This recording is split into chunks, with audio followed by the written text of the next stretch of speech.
You know that feeling, right? The one where you look at your life and think, okay, something needs to shift, but the idea of making any real progress feels, well, maybe impossible. Yeah, like you're trying to move a mountain or you're just swamped by all the things you feel you should be doing. It's overwhelming. Exactly. We've definitely been there. And that's precisely what we're diving into today, using these really interesting source materials you've provided, excerpts from Atomic Habits. It's such a common feeling, that sense of paralysis. We often think change has to be this huge, dramatic event, an overnight transformation. Right. But what if the real power isn't in that one giant leap? Yeah. What if it's actually in the small, almost invisible steps you take consistently? That's the heart of it, these tiny shifts. So that's the core idea we want to unpack in this deep dive. We're not just summarizing. We want to really get under the hood and understand the gentle but powerful principles for making change that actually lasts. And the author himself really lived this. He talks about recovering from a quite serious injury, not through some miracle, but what he calls a gradual evolution. Built on a long series of small wins and tiny breakthroughs. That really sets the stage. And he did the same thing with his writing, just started small, publishing articles consistently, twice a week. And that built up over time, didn't it? Unexpectedly, leading to this huge audience, the book. Exactly. It wasn't one viral hit. It was the compound effect of just showing up and doing the work, that steady rhythm. So let's explore that today. How habits work, why these small changes are so incredibly important, and, how you can actually shape them, drawing on the wisdom in these sources. Sounds good. We're looking for those insights that really connect and maybe inspire that gentle, consistent progress you might be looking for. All right, let's dive in. Okay, so first off, that fundamental idea, the incredible power packed into small changes. Yeah, the material really emphasizes that big results rarely come from one huge action. They're usually the product of tiny improvements stacking up over time. It's that compounding effect, like interest in a bank account, but, for your habits, your life. Those little daily choices, whether they're good or bad, they don't just add up. They multiply, right? Over months, years. Yeah, The difference can be huge. totally. Think about your knowledge. It's not from one cram session. It's a lagging measure of your reading and learning habits, page by page. Or your health. It reflects your eating and exercise habits over weeks and months, not just what you did today. The outcome is a reflection of the repeated habits. So those seemingly small daily battles, taking the stairs, meditating for 2 minutes, skipping that extra cookie, they're actually the decisive moments shaping who you become. Time magnifies whatever you feed it. Good habits make time your ally. Bad habits make it your enemy. Exactly. But this brings up something that I think trips a lot of people up. You start a new habit, you're consistent, you're showing up. But you don't see results right away. Right. It feels like you're spinning your wheels, like nothing's happening. It can be really discouraging. Ah, the famous valley of disappointment. The sources call it the plateau of latent potential. You expect progress to be linear, like a straight line going up. But reality, change is often hidden for a while. It's so frustrating. You put in the effort, but the scale doesn't budge or the article doesn't get easier to write. Zero visible return. The ice cube analogy in the book illustrates this perfectly. You heat an ice cube from, say, 25 degrees to 31 externally. Nothing changes. Still looks like an ice cube. But you haven't wasted that energy. It's stored. The big change, the melting, only happens when you cross that threshold, 32 degrees. Right. All that effort below freezing was building latent potential. The breakthrough seems sudden to outsiders, like an overnight success. But it was all that unseen work, that consistency when it felt pointless, that made it possible, like pressure building underground. That changes everything, doesn't it? It encourages you to trust the process, even when you can't see the immediate payoff. Absolutely. And that leads really nicely into the next big idea, focusing on systems, not just goals. This is such a powerful shift. We tend to get fixated on the goal, lose 20 pounds, write the novel, finish the marathon. But the sources argue the goal itself isn't the issue. Winners and losers often have the same goals. That's what's the difference. It's the systems they follow, the processes, the daily habits. If you fix the inputs, the outputs tend to take care of themselves. Trying to fix problems at the results level is like treating symptoms. Fixing the system addresses the cause. That feels more sustainable. It is. And there's another angle, too. The goal-first mindset can actually undermine your happiness. You're always postponing it.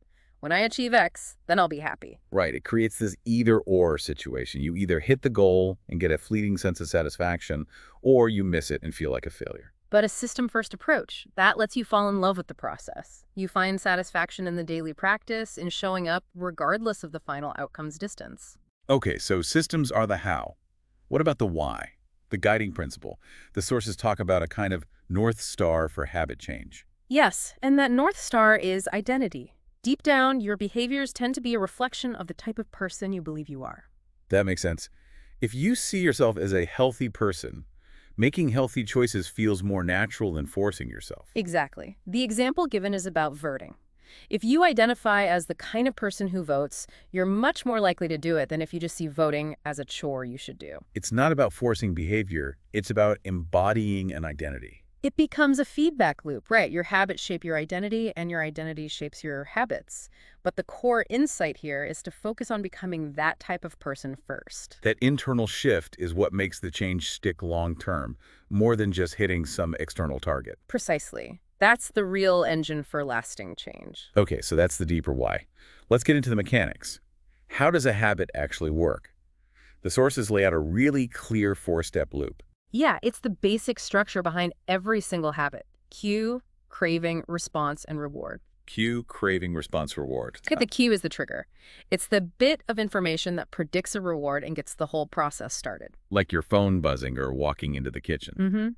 Then comes the craving. This is the motivational force, the desire. Importantly, you're usually craving the feeling or state change the habit provides, not the habit itself. You don't crave smoking a cigarette, you crave the feeling of relief it brings. Exactly. Next is the response, the actual habit, the action or thought you perform. And finally, the reward. The outcome that satisfies the craving and teaches your brain, hey, this sequence is worth remembering and repeating. And the key thing is, if any one of those four stages is weak or missing, the behavior won't lock in as a habit. And no cue. It doesn't start. No craving, no motivation. Too hard, you won't do it. Unsatisfying reward, you won't repeat it. Makes sense. It's a simple framework, but so useful for understanding your own behavior and figuring out where to intervene. And it always starts with that first step, the cue. Which are often so automatic we don't even notice them, right? That notification chime, the smell of coffee brewing. They trigger this whole cascade unconsciously.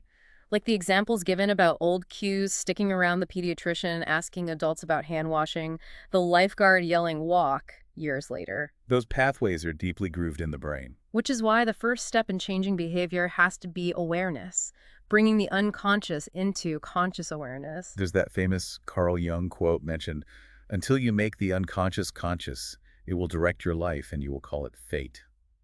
Wow. Powerful, isn't it? It highlights the need to actually see what you're doing automatically. So how do we do that? How do we shine a light on these automatic habits and cues? Well, the sources suggest practical tools. One is the habit scorecard. Literally just listing your daily habits, waking up, checking phone, brushing teeth, making coffee. And then marking each one as positive plus negative or neutral for the kind of person you want to be. Exactly. It forces you to observe your behavior without judgment, just to see it clearly. Makes the invisible visible. Just the act of writing it down feels like it would increase awareness. It really does. Another technique mentioned is pointing and calling, like they use on Japanese railways. Verbally confirming actions. Signal is green. Platform clear. Yes. It elevates an automatic behavior to a conscious level. These methods help you recognize the cues and the habits running on autopilot, which is the essential first step before you can choose to change them. Okay, awareness first. Then, once we see the cues for the habits we want to build, how do we make them really stand out? This brings us to the first law, make it obvious. Right. And one of the simplest, most effective ways is using implementation intentions, getting super specific about when and where. Not just, I'll exercise more, but I will do 20 push-ups at 7 a.m. in my living room. Precisely. It gives the habit a time and a place in your life. No ambiguity. Then there's habit stacking. Ah, I love this one. Linking a new habit you want to form to one you already do without thinking. The formula is simple. After current habit, I will new habit. Like after I pour my morning coffee, I will meditate for 1 minute. The coffee becomes the cue. Or after I take off my work shoes, I will immediately change into my workout clothes. Your existing habits become launch pads for new ones. Your habits scorecard can help you identify those solid anchor habits. The goal is to make the cue so reliable that the urge to do the new habit follows automatically. And beyond timing and linking, the environment itself plays a huge role. It's often the most powerful driver of our behavior, yet we tend to overlook it. Kurt Lewin's equation. Behavior is a function of the person and their environment. B equals FPE. Yes, small changes in what you see and what's around you can lead to big shifts in your actions. We're highly influenced by context. What's visible and accessible often gets chosen. The phone on the desk, the cookies on the counter, the TV remote right there. Powerful cues. Which is why environment design is crucial for making good habits obvious. Put your running shoes by the door. Place your vitamins next to the coffee maker. Make the cues for good habits impossible to miss. And conversely, make the cues for bad habits invisible. Hide the junk food. Put the remote in a drawer. It's about reducing reliance on willpower. It's easier to avoid temptation than to constantly resist it. Engineer your space. That idea of one space, one use fits here too, doesn't it? Trying not to mix contexts, like working from bed or the couch. Right. Having a dedicated workspace signals time to focus. The couch signals time to relax. Creating clear distinctions in your environment helps make the desired habit the obvious choice in that context. Okay, so we've made the cue obvious. Step 2, the second law, make it attractive. Why are some habits just more appealing? A big part of this comes down to brain chemistry, particularly dopamine. We used to think dopamine was mainly about the pleasure of the reward. But the sources highlight it's more about the anticipation. Exactly. Dopamine surges when you expect a reward. It's the craving, the desire generated by the anticipation that really motivates you to act. Think scrolling social media, gambling, eating sugar. The anticipation loop is powerful. So how do we leverage that anticipation to make good habits more attractive? Well, our social environment is a huge factor. We're wired to connect and belong. We tend to imitate the habits of three groups: the close, family, friends; the many, the tribe, the culture; and the powerful, those with status. So if your friends are all runners or everyone in your office brings a healthy lunch, those habits become more attractive because they signal belonging. Precisely. The Polgar sisters example, raised in a chess-obsessed family, their intense chess practice was normal, desirable, expected in their environment. Behaviors are attractive when they earn us social approval or help us fit in. Another technique is temptation bundling. You pair an action you want to do with an action you need to do. Like only letting yourself watch your favorite Netflix show while you're on the exercise bike. Yes. Or listening to a podcast you love only while you're doing chores. You link the dopamine hit of the enjoyable activity to the less attractive habit. And what about reframing how we think about a habit? That's key too. Shifting your mindset. Instead of thinking, I have to go for a run, think I get to build endurance and clear my head. Focus on the benefits, not the drawbacks. Associate positive feelings with the habit. So make it obvious, make it attractive, which leads us to the third law, make it easy. This is all about reducing friction. We naturally gravitate towards the path of least resistance. It's the law of least effort. Our brains are wired to conserve energy. So if a habit requires a lot of steps or mental effort, we're less likely to do it consistently. Absolutely. And this is where the distinction between being in motion and taking action comes in. Oh, right. Motion is planning, researching, strategizing.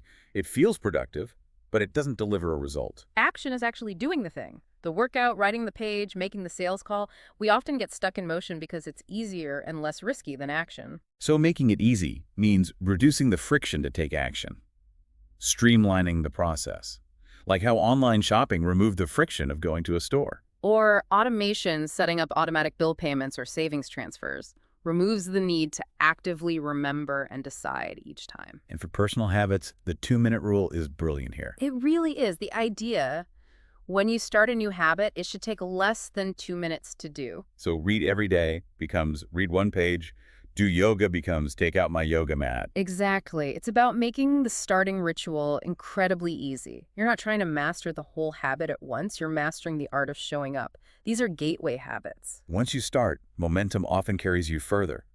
But the key is lowering the barrier to entry so much you can't say no. Standardize before you optimize. And part of making it easy is also priming your environment for future use. Like setting out your workout clothes the night before, or prepping healthy food ingredients. Yes, or resetting a room after you use it. Putting things back, tidying up. You're reducing the friction for the next time you want to perform a positive habit in that space. These small choices, prepping the healthy lunch versus grabbing takeout, putting the phone down versus scrolling the sources, call them decisive moments. Tiny hinges that swing big doors, mastering those moments, making the good choice slightly easier, sets your future self up for success. Okay? Obvious, attractive, easy.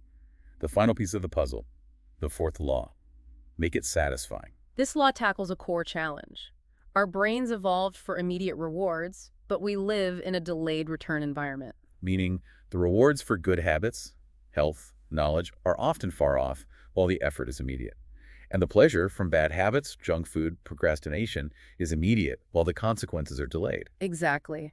Our present bias heavily favors immediate gratification. So the trick is to inject some immediate satisfaction into good habits and some immediate consequence into bad ones. Work with our brain's wiring, not against it. The Safeguard soap story from the sources is a perfect illustration.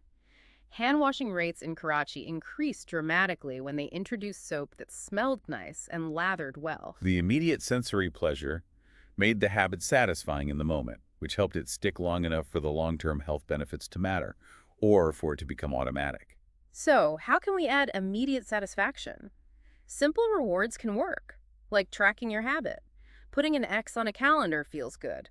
Seeing a streak build is satisfying. That visual proof of progress is motivating, and breaking the streak feels like a small, immediate pain, which also helps. Yes, or the example of the couple saving for Europe immediately transferring money saved from not eating out into their trip fund. Seeing that balance grow was an immediate, tangible reward. It's important that the reward reinforces the identity you want, though, right? Like Yeah. a relaxing bath after exercise, not a huge Sunday. Good point. Align the reward with the goal. And eventually, the intrinsic rewards, feeling fitter, calmer, more knowledgeable, become satisfying in themselves. And what about making bad habits immediately unsatisfying? Accountability partners are great for this. Knowing you have to report your progress, or lack thereof, to someone adds immediate social cost to slacking off. Or a habit contract where there's a pre-agreed penalty for not following through, like paying a friend or doing something embarrassing. It makes the consequence of inaction immediate and tangible, which our present-focused brain pays attention to. Okay, so those are the 4 laws.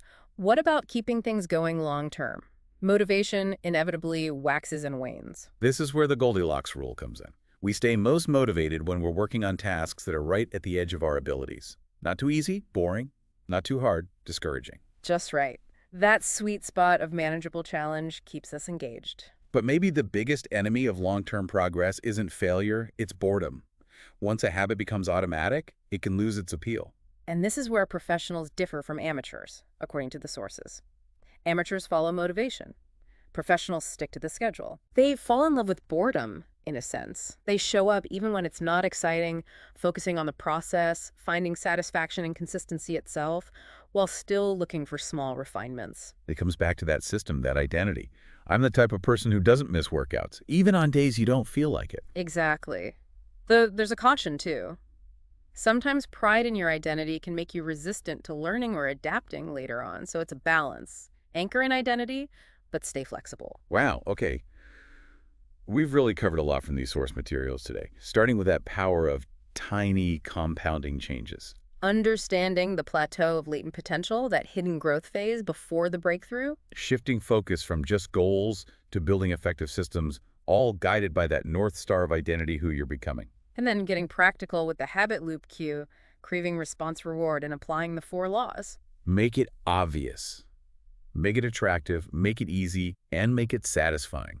Remembering things like the ice cube, decisive moments, the 2-minute rule, even the Safeguard soap. These aren't just concepts, they're really tools, aren't they? Perspectives to help you understand your own nature and work with it, not constantly fight against it on your path. So as you listen to this, as you reflect on your own day, your own routines, maybe consider, where is one tiny, almost invisible choice, a decisive moment you encounter regularly? Yeah, just one small thing you could perhaps gently shift today to align just a little bit more with the person you hope to be. We really want to encourage you, maybe just take 1 minute after we finish here. Sit quietly with that thought. Just breathe. See what comes up, no judgment needed. Is there one tiny, easy step that feels possible? Even just noticing, considering, that itself is a powerful start.